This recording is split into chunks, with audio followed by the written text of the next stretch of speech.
are on it. It's making it as not user friendly as you can imagine. I like the old YouTube where I just went click and start, and everything was fine, and I could actually know what the hell was. I'm not seeing anything. There's nothing here, so Wow. yeah. That's why I was saying restream would be a good option, because that stream key never changes. Well, I can switch to Restream. Yeah, that's gonna take a lot of time. Yeah, it's And there's a Evolution Hour live now. yeah. Interesting.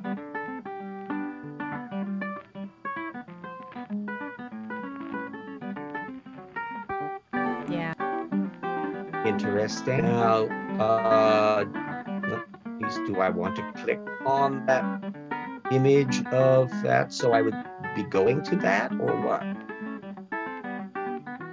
I want to click on that image of that so I would be going to that, or what? I want to click on that image of that so I would be going to that, or what?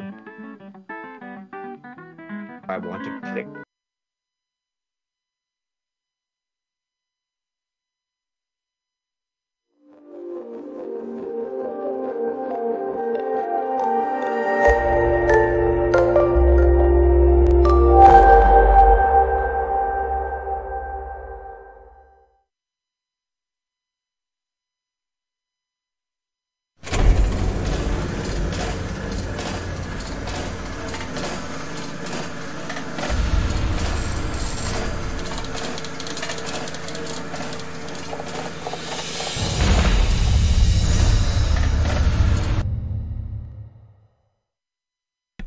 Okay, somehow we've managed to go live now.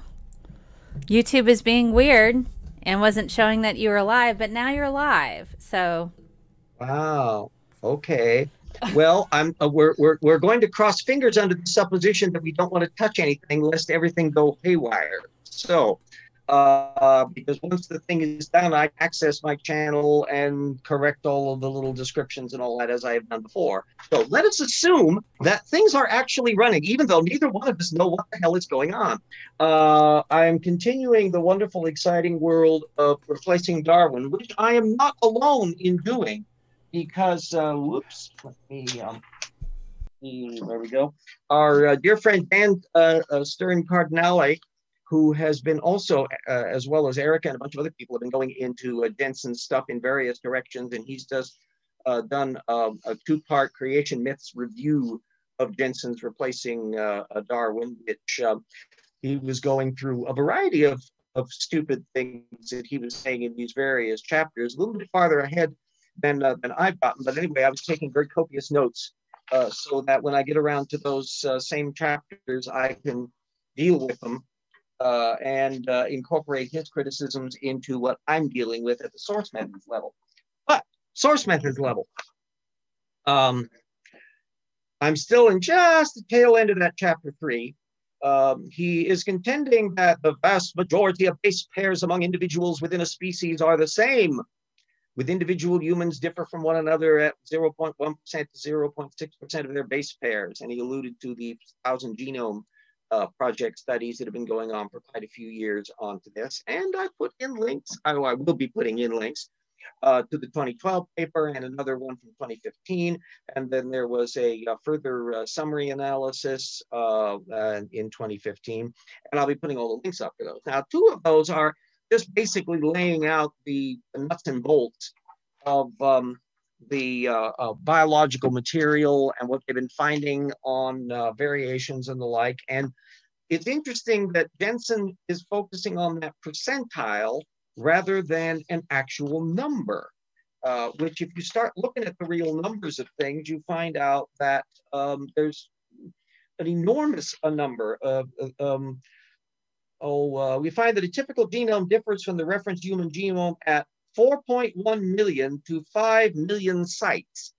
that's an awful lot of little nut and bolt twizzlies things that can go on inside of our genome, because of course we have billions of genomes or nucleotide sites to play with, but that means that that tiny percentage still adds up to millions of places where stuff can be going on. And in that 2015 paper from Nature from October that I will be putting the link up to, it's cleverly known as the 1,000 Genomes Project, consortium. A couple pages into it, they're talking about how they can measure in individual populations and larger populations when their haplotype groups and variations originated. So they've got stuff. Our results show a shared demographic history for all humans beyond 150,000 to 200,000 years ago. Further, they show that European, Asian, and American populations shared strong and sustained bottlenecks, all with NE affected population size less than 1,500 between 15,000 to 20,000 years ago.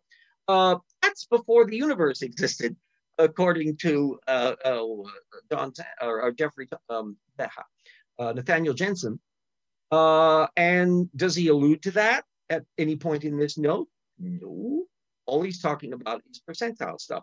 He is basically playing around with these factoids as though they were generally supporting his argument when they don't in fact do that. He also alluded to Ludovic Orlando and Hawes' work on the horse genome, which of course is another one that you probably shouldn't bring up, since we've got so much fossil data on the evolution of horses and all of that.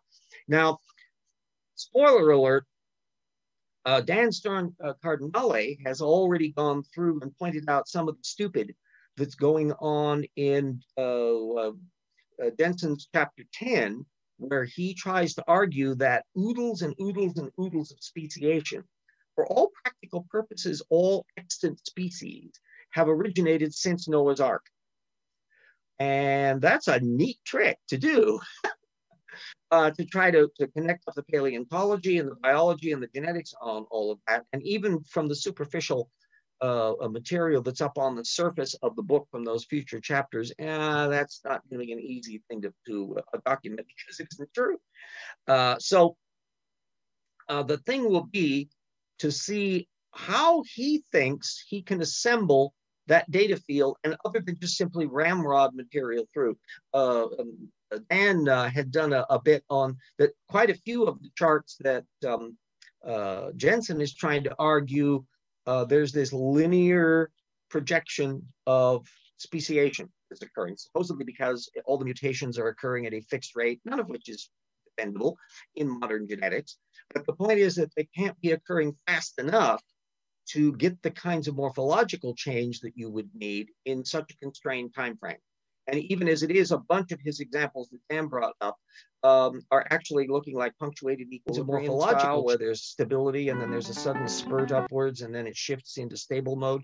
But Jensen's just drawing a straight line to make this linear projection bit as if that was justifiable. Well, I'm going to want to look and see his primary source data. And the question is where is he putting his primary source data? Where is he getting this stuff from? And eventually down the line, it's either going to be in some sort of a spreadsheet database, or is he drawing off of cladistic data, or what? And hopefully some of that will be buried in his reference notes, or not. Because if we can't find where he's putting his data field up, so we can see what his little coded symbols mean, how can we verify whether even what he puts up on the screen is valid, even though what he puts up on the screen contradicts stuff that we can observe from other areas? Anyway, that's the first half part.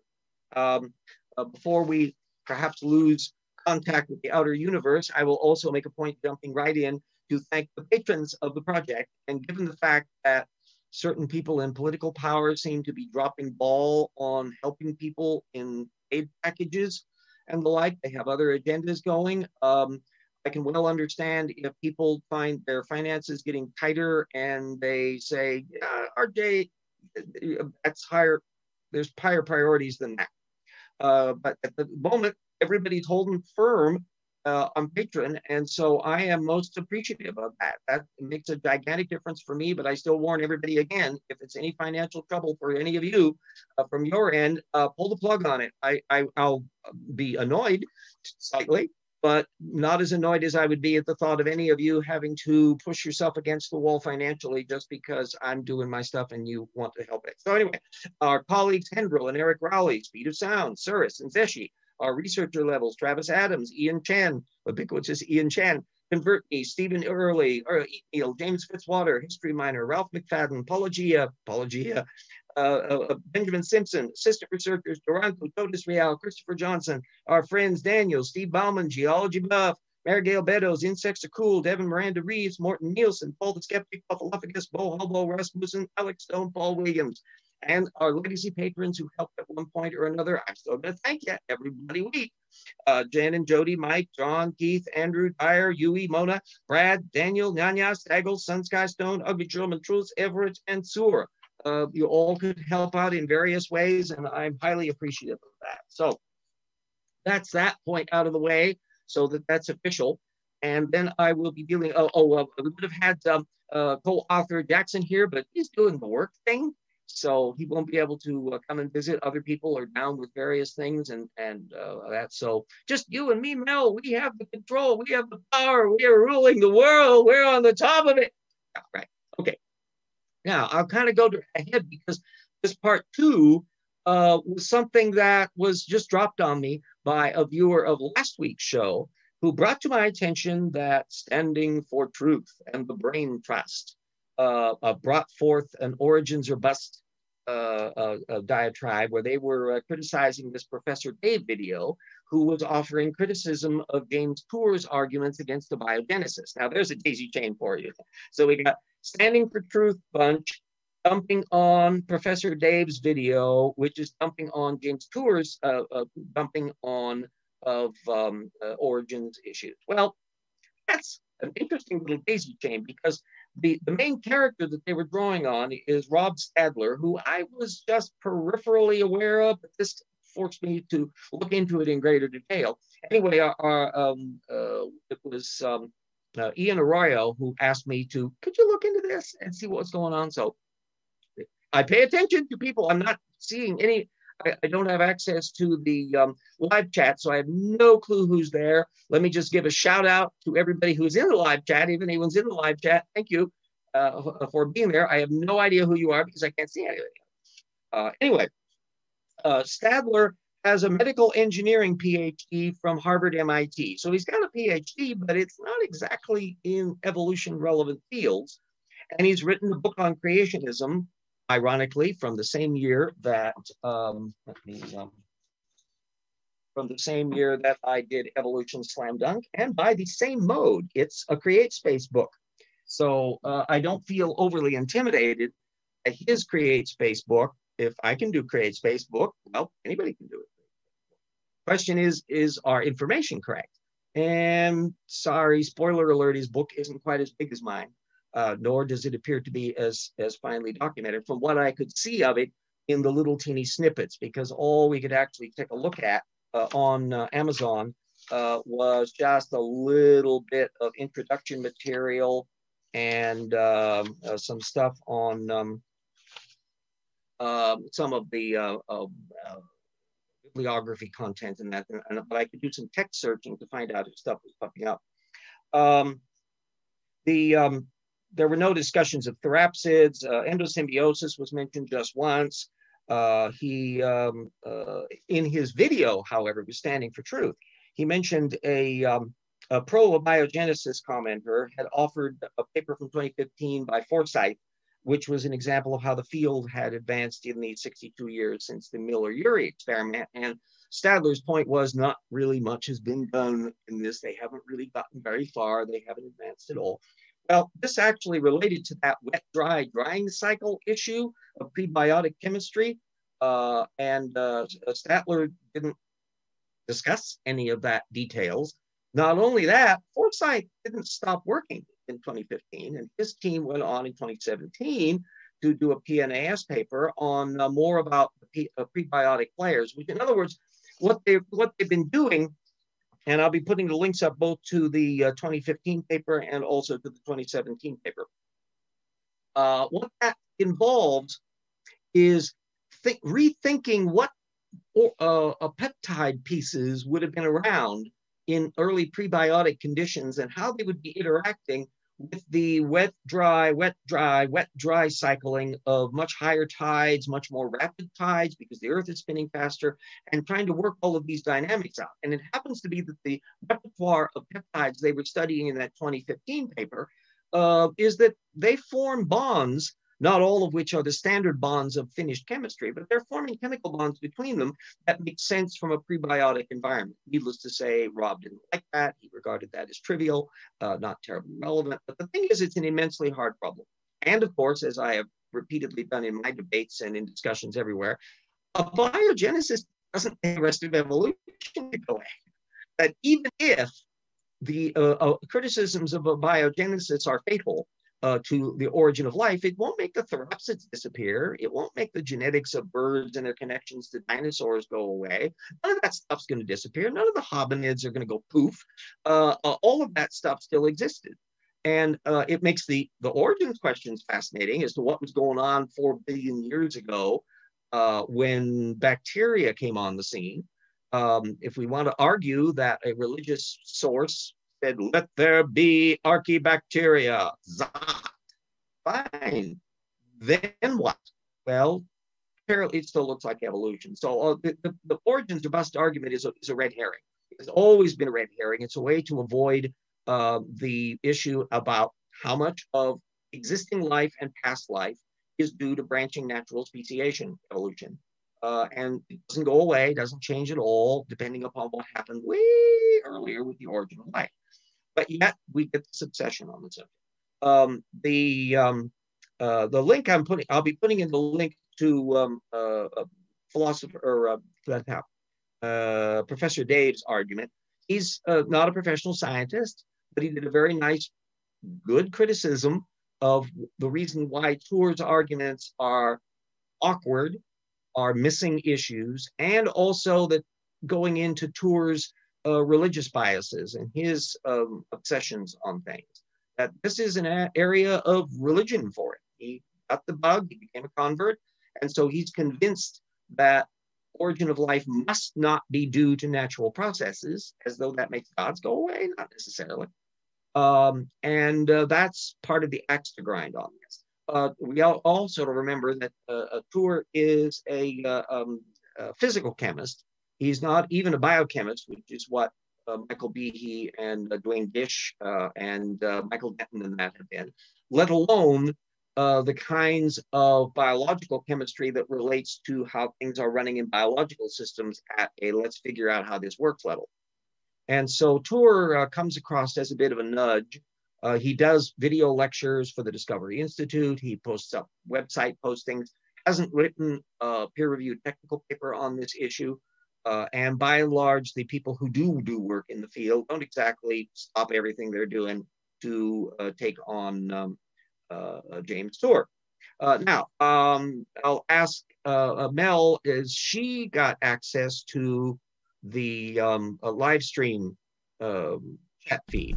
I do. I think a lot of people are watching the debate right now because the vice president debates. Yeah, I'm recording that because I have a fixed time frame in here. So for those of you who are not watching the old RJ because the fate of our civilization and republic are hanging upon a discussion of people behind plexiglass at the debate in Salt Lake, I don't blame you. I'd love to deal with that too. So I'm recording it to listen to it later.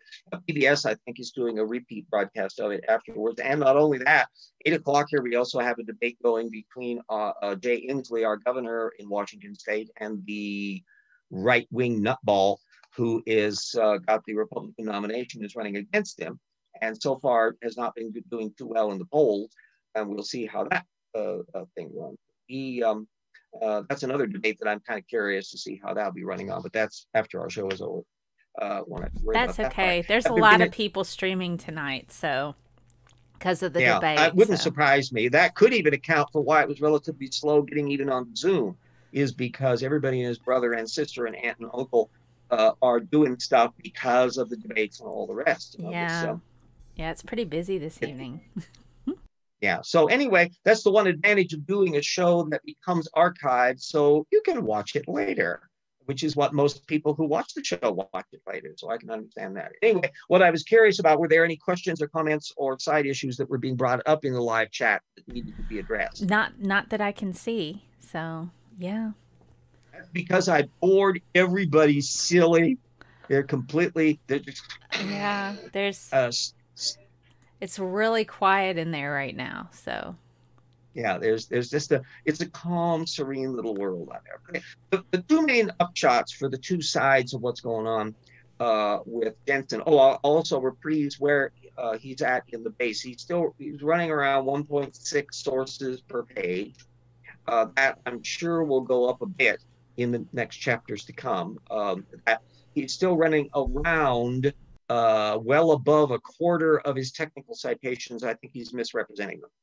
As would be the case with this Orlando thing on horse evolution, which is clearly going in the sequencing and the fossils of stuff. There's way more information in there that he's going to be dealing with. And there's no indication whatsoever that all of that can be crammed into like a 1,500-year period after the flood. Yeah, sorry. And likewise for all the material on our human haplotypes.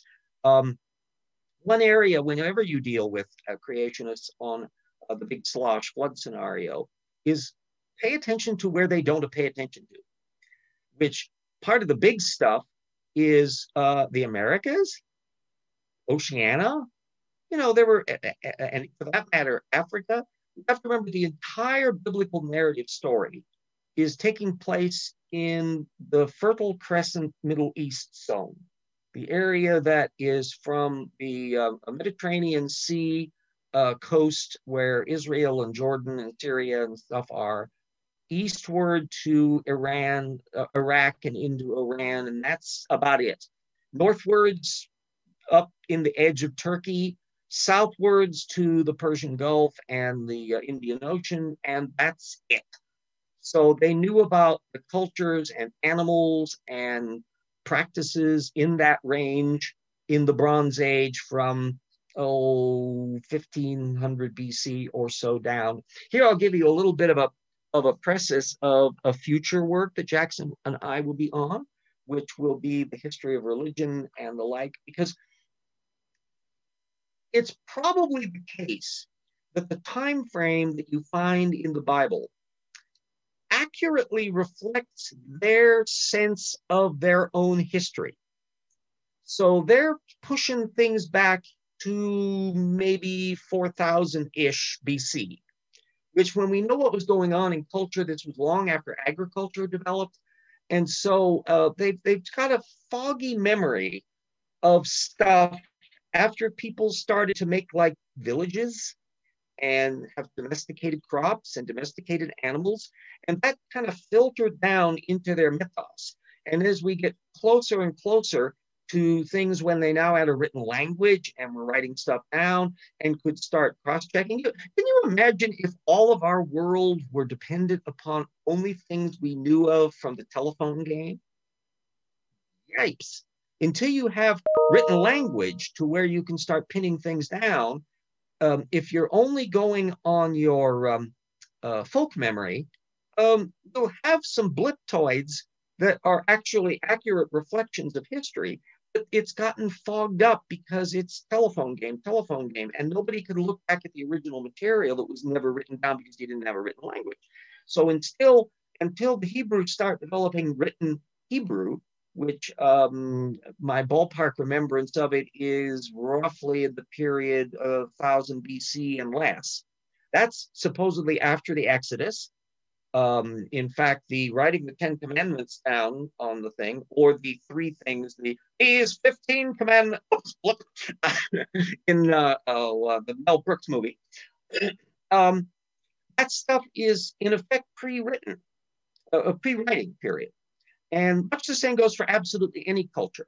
How much of what filters into Chinese mythology is before they started developing a written language.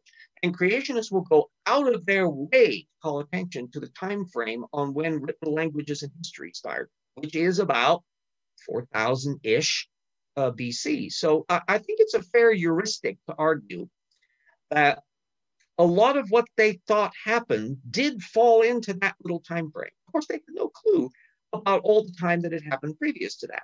So the fact that we now know from the archaeology and the paleontology that our human cultures are developing stone buildings and religious traditions and various cults and things that are going on in Catalunya up in Turkey, and spots in the Harappa culture in the Indus Valley that's over in India, and the Chinese cultures, even in the New World, long before the Olmecs started to develop the prototypes that eventually turned into Maya writing, and that period, Teotihuacan and Tiwanaku and all of these places push you back into the pre-Christian period, but they had people living there and building stuff, often of perishable structures that gradually just disintegrate. So they got big mounds where there used to be a really hot culture that was going on. And we also can't be certain how much of proto-writing was occurring in the cultures whose artifacts have just disintegrated to where we don't know what's going on. Well, it's not unreasonable to imagine pretty much that same thing was going on in the precursors to the Hebrew world. The problem is when you get the young earth creationist types, of which Nathaniel Jensen is one of those, who has a straitjacket chronology that's basically the Bishop Ussher era worldview. So for those of you taking notes, there are just a couple benchmarks to come up with. You can arrive at a 4,000-ish BC creation of the world, but it's not super precise. If you just go adding up the creationists, love to get the impression that you can come up with a really precise thing for working out what the patriarchs were and how old they were when they had their kids and blah, blah, blah, and just add them all up. Problem is, it depends on which list you use. It gets hundreds of years variation on this. It's just not that precise. But so I will say 4,000 years-ish, that's fair enough. But that's the starting point. Things get dicier when we get down to the flood time, which is ish 2350 BC or so in the model that is the most popular one used in creationism. But if you go back and read creationist apologetics over decades, you're going to find out there's no great agreement on just how close that is to there. So it can be 2400, 2500, maybe even 3000. I mean, that's a pretty squishy ballpark. But for the purposes of my discussion, when I deal with young earth creationists, I'm pretty much assuming modern ICR AIG apologetics, which pegs it around 2350 BC. Historical anomaly alert, because there were cultures with written languages that extend into that time frame, and the most spectacular being the Egyptians. So I've been waiting for years, and I've alluded to this in previous episodes, but because I'm a pathetic wretch who repeats himself, I'll remind you of it again, is that for at least the last 25 years, I've been waiting for the shoe to drop as creationists eventually wise up and notice that their flood scenario slams flat into Egyptian chronology. That according to the Egyptians, they're building pyramids. They're not noticing Tyrannosaurus floating by in the flood. They're not noticing any of these catastrophes because they didn't have any. And that meant that why didn't they notice this? Well, none of the creationists were Egyptologists. They didn't pay any attention to any of that history. They're not Chinese, so they're not paying attention to any of the Chinese culture. They're not Mesoamerican experts, so they're not paying attention to the Olmecs or anybody else that's going on in the New World. It's just not on their scope. But eventually, as we move into the internet era, when information becomes much more available, and smartasses, people like me, go around and make videos pointing out, there's that problem with Egypt and so forth and so on, they're forced to eventually address the issue. And I was waiting just to see how long that was going to take.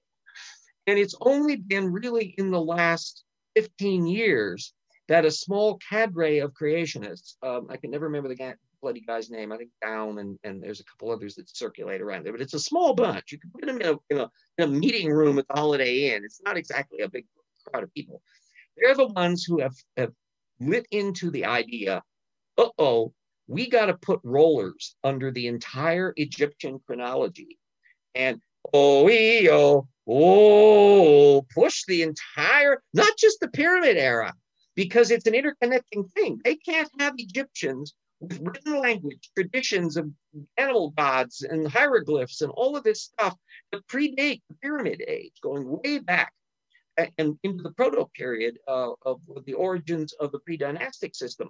That whole interlocking mess of archaeology, they've got to move the whole shebang down and ideally compress it, because the problem is when you get to the far end of the Egyptian chronology, they're bumping into other people. They're bumping into the Hittites that have records, and they've got archives in various spots. The Minoans are interacting with people, and you've got all of this stuff. Sometimes you've even got archives where ambassadors from one culture are sending stuff to another, and that stuff is interconnected with the archives that we can find and the monuments and things that we can see with the Egyptians. So they've got the parts that's bumping into too much to move, and then the parts that extending back beyond the flood level, that they've got to try to pull that forward and telescope and accordion it. So the part down here they don't dare fiddle with stays put. And plus, when it's at a time when now we're at the time of the Davidic kingdom in Israel, that's about 1000 BC, you can see this terrible problem that they have going on here. So keep an eye out when seeing apologetics, especially when people say, all the world cultures have flood legends, it's all over the place, Yeah, ask them for documentation. Ask them to see what creationist website they're copying this from. Look to see how much of it's drawing on a chart that you'll find with Andrew Snelling's apologetics, or some of the stuff that you might find with Jerry Bergman or one of the other ones at ICR or AIG or creation.com, and then sidebars floating around there. And then see how much do they ever cite actual archaeology, even actual creationists, to justify the claims they're making about when the pyramids were built and when Hatshepsut lived, and then it's worse. We're not done. If you order now before 12 o'clock, you'll be able to learn about the problems with the Exodus. This is one that's been going back way before the modern creationism debate. Because remember, modern creationism dates really from the 1960s on, which means it's younger than this old fart. Bear that in mind. Don't ever try to have them bullshit you that the form of creationism that they depend on goes back centuries, and that, yeah. Flood geology is relatively recent. Ellen White at the Seventh-day Adventist had a dream, and an angel showed her the flood and all this in a vision, and then she got a bunch of people supporting her, and then that got filtered in the 1930s and 40s into Henry Morris's worldview, and he then tidied it up with John Whitmore and others, and with the biblical flood in the early 1960s, and that connects up with a whole bunch of weird wacko politician types, the Rushdoony dominionists, and that it's just a wacky bunch of connections. But the Exodus, biblical scholars and archaeologists were just falling over one another to try to work that out all the way back in the 19th century. And they snagged on a couple interesting little points. For one thing, they're taking their Bible seriously, because the book of Exodus refers to a place, Pi-Ramesses. That's a place from the Ramessid dynasties in the New Kingdom. That's like 1200 BC. But add up the dates of the patriarchs model in the Bishop Usher era, had the Exodus occurring around 1500 BC. So you can always spot a traditionalist here as to when they date the Exodus. If you want to peg them on, forget, in addition to the age of the earth and when the flood happened, ask them when the Exodus happened. Because if they are a traditionalist creationist, they're going to try to tell you that it's occurring in 1500 BC. When Pi-Ramesses didn't exist, how is that possible? And which pharaoh is it who is the pharaoh of Exodus? Holy moly! It's just like a grab bag. There's a huge amount of biblical scholarship written by people over decades of pick up the trail, try to find who's the pharaoh of Exodus. Is it Thutmose the Third? Is it Ramesses the Second? Is it one of the other ones? It's a mess. Why? Because they have a trouble locating when the thing occurred. And they're trying to figure out when the plagues were, and were the plagues caused by a volcanic eruption, maybe. You find James Cameron pushing that argument in a documentary he did a couple of years ago, because like bears to honey, they can't resist the Santorini eruption. It's the most catastrophic volcanic eruption in the Aegean Sea in recorded history, and yet nobody seems to record it. It's because it's become mythologized. And I argue, my personal view is it's partly the reason why there's an Atlantis myth, and it shows up as aspects of things in various cultures, but not by that name because it got mythologized too much. The problem is the Santorini eruption is way before 1500 BC. It's like 1630-ish, if my memory serves me, in that time frame. And this has been dated by a umpteen different interconnections. In fact, it's even been a problem that there's like a mini Exodus flap over why did the Minoans collapse? And the argument would have been, if you were reading arguments that were put out in the 1960s when they were really discovering that the Santorini eruption, it's also known as Thera, Thera, and you can see umpteen documentaries and stuff on it. It's a people think the cruise lines visited there. They do that all the time because it's funky. It's a big tourist trap. And there's a city, Akrotiri, I think, or something, that's a preserved Minoan city like Pompeii, was buried in the ash from the volcanic eruption. And it blew up, boom, like Mount St. Helens and Krakatoa and all that, and produced. There was probably settlements well into where there's nothing now, because the whole place went kablooey. And the place at Akrotiri is clearly a well-to-do piece of real estate. These are mansions with painted pictures and running water drainage. And this is not some little rustic settlement at the seaport. This is rich people territory, like Pompeii was a resort in the Roman area, because a lot of these places have rich volcanic soil. They're great for growing grapes and wine. There's a whole bunch of things on it. Anyway, that was buried in a pyroclastic flow. The time frame means that the Minoans didn't instantly collapse, and they gradually got thrown off their game and eventually get taken over by mainland people, the Mycenaean bunch that bring us the Agamemnon tales and the Trojan War and all of that, which is down in the 1200 BC period. That's quite a long time after the collapse of the Minoans. Also, another word to work for, and if I were in the live chat, I would have typed it in, Keftiu, Keftiu. That's what the Egyptians called the Minoans, the Keftiu. And from all we can tell from the archaeology that's being built up, the Keftiu were regarded as a bunch of smartasses. They had this vast sea empire of trade in the Aegean Sea that got slammed by the Santorini eruption, and they never quite recovered from that, but it wasn't an immediate collapse. So there's some of the background of what's going on there, and the ones that try to connect up the Exodus to the Santorini eruption have a problem because it's occurring way too early for that to have occurred. Where does the 1200 BC come in? Well, that's our Ramesses era. And if you look at almost every mainstream scholar on this subject, you're going to see the 1200 BC date as the one that is used in the modern dating for the Exodus. And if you want to see a movie, watch The Ten Commandments by Cecil B. DeMille in beautiful Paramount VistaVision Technicolor, fabulous high resolution. They trot it out every Easter on ABC. Take a look at it, because that is all New Kingdom. They're depicting everything. It's Pharaoh Ramesses, played by Yul Brynner, and all of the costumes and the period details. It's all New Kingdom structure, because Cecil B. DeMille was an anal retentive skirt chasing producer who was very meticulous in their historical research. He would go ballistic if somebody wore a wristwatch, and got caught on the film on there.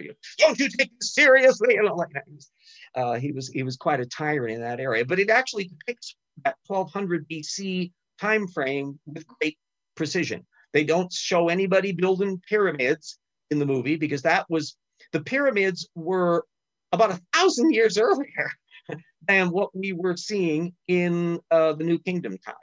And the New Kingdom was kind of like Egypt on the semi-Renaissance.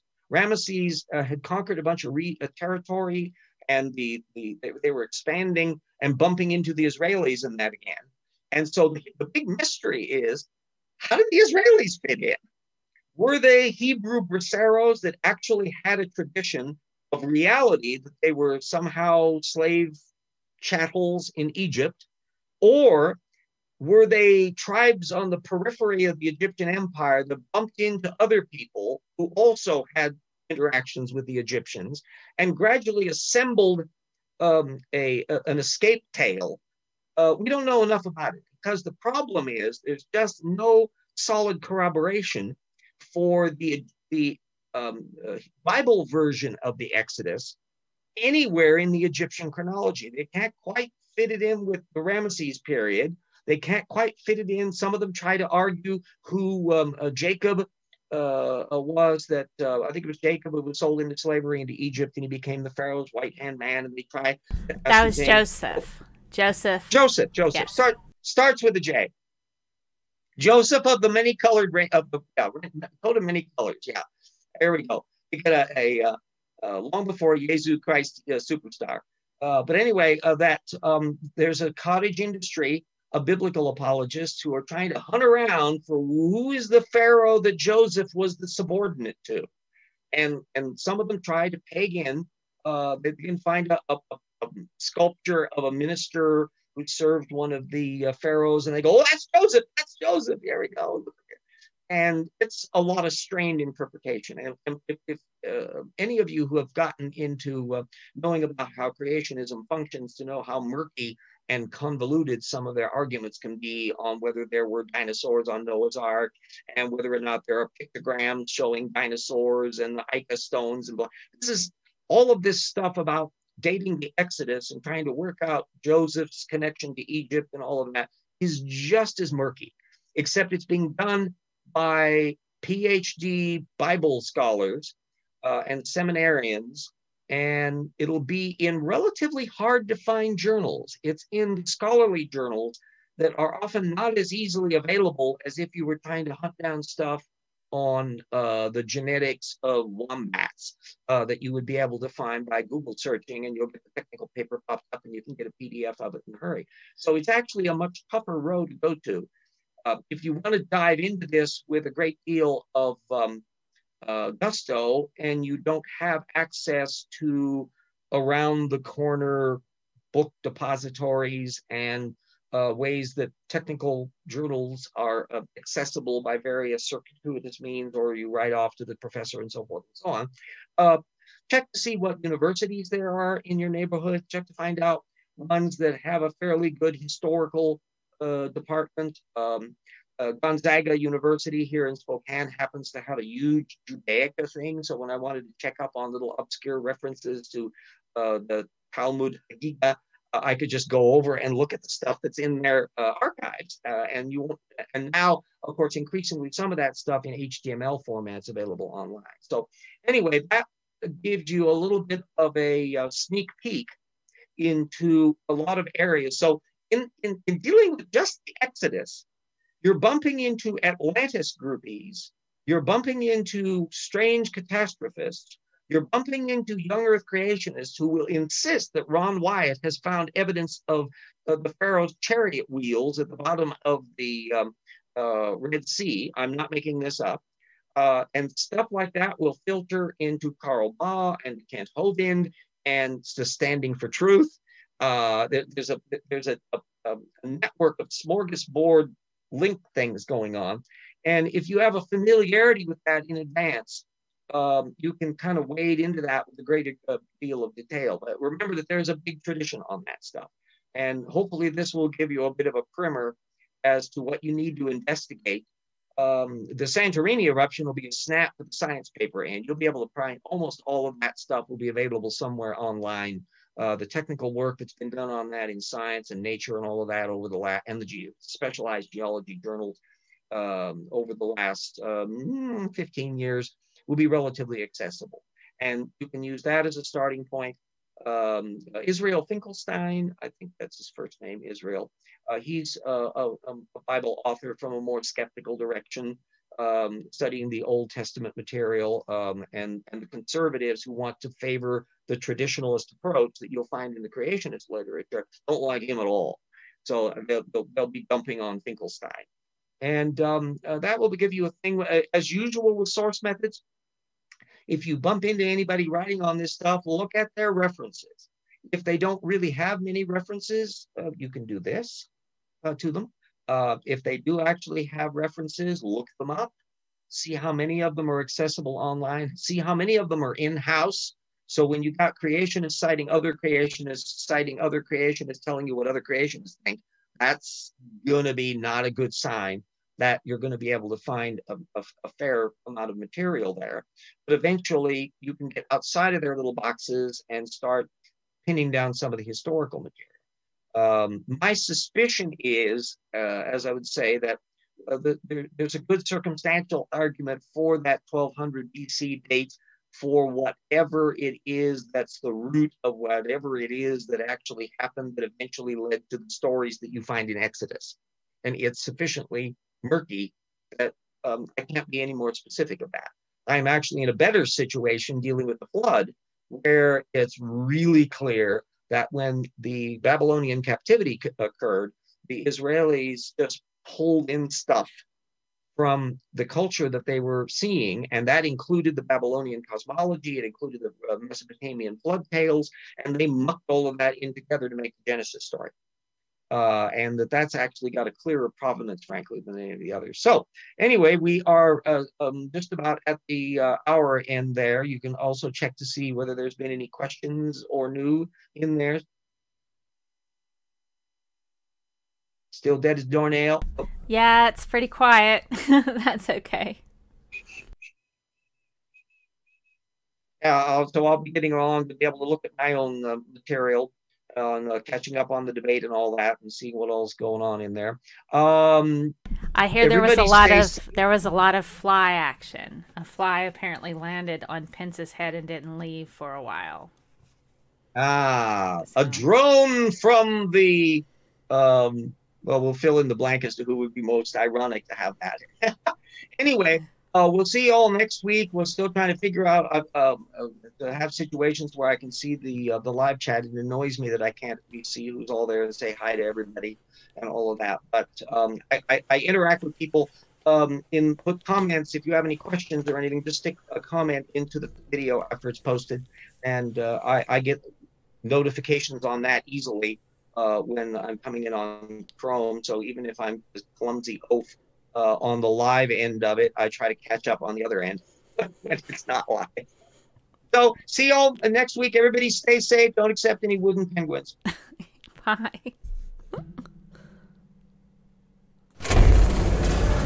Run the promo commercial.